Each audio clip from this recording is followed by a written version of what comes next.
డోర్నకల్ ప్రజల ఉత్సాహాన్ని మనం ప్రదర్శించడం. నువ్వు తప్పుడు మనిషివి, తప్పుడు మాటలు చెప్పి అధికారంలోకి వచ్చినావు తప్ప ఏది నిజం కాదు అని చెప్పి పార్లమెంట్ ఎన్నికల్లోనే రేవంత్ రెడ్డికి గుణపాఠం చెప్పినాం. మరి మన ఎన్నుకున్న నాయకులు ఎటువంటి వాళ్ళు? ఇందాక రెడ్డి అన్నయ్య గారు అన్నారు, చాలా మంది అవకాశాలు తీసుకున్నారు, ముందు వరుసలో కూర్చున్నారు, ప్రభుత్వం పోగానే వెళ్ళిపోయిండు. పీడ పోయింది, శని పోయింది.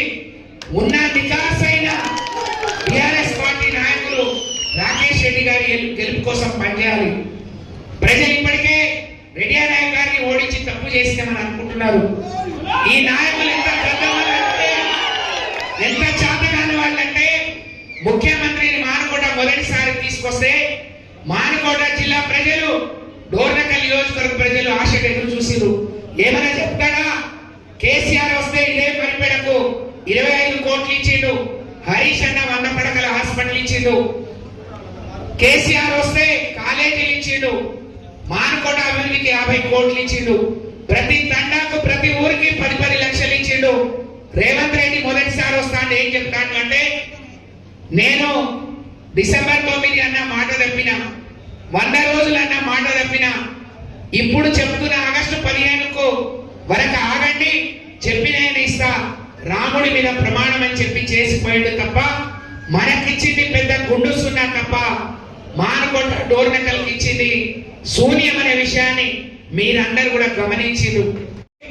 తప్పకుండా డోర్నకల్ నియోజకవర్గం నుంచి సోదరుడు మన రాకేష్ రెడ్డి గారికి అత్యధిక మెజార్టీ ఓట్లు డోర్నకల్ పట్టణంలో నియమిస్తున్నారనే విషయాన్ని ఈ సందర్భంగా తెలియజేస్తా ఉన్నాను.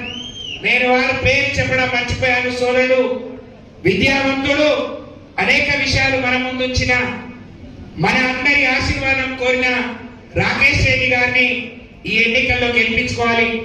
వారు మాట్లాడుతూ చెప్పారు, ఒక రైతు కుటుంబంలో పుట్టి కష్టపడి 10th లో ఇంటర్మీడియట్ లో రాష్ట్ర ర్యాంక్ సాధించిండు.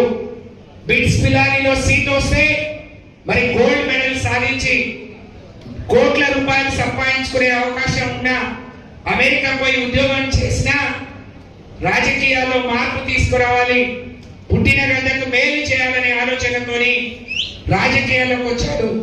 మీరందరూ ఆశీర్వదించి గెలిపిస్తే, మా నాయకులందరూ కష్టపడి ఆ గెలుపుకు దోహదం చేస్తే తనకు వచ్చే జీతం ఎవరికి ఇస్తానా, నా పట్టభద్రులు, నా పేద సోదరులకు ఇస్తానని చాలా గొప్పగా చెప్పాడు. వయసులో చిన్నవాడైనా మరి ఆయనకుండే తెలివి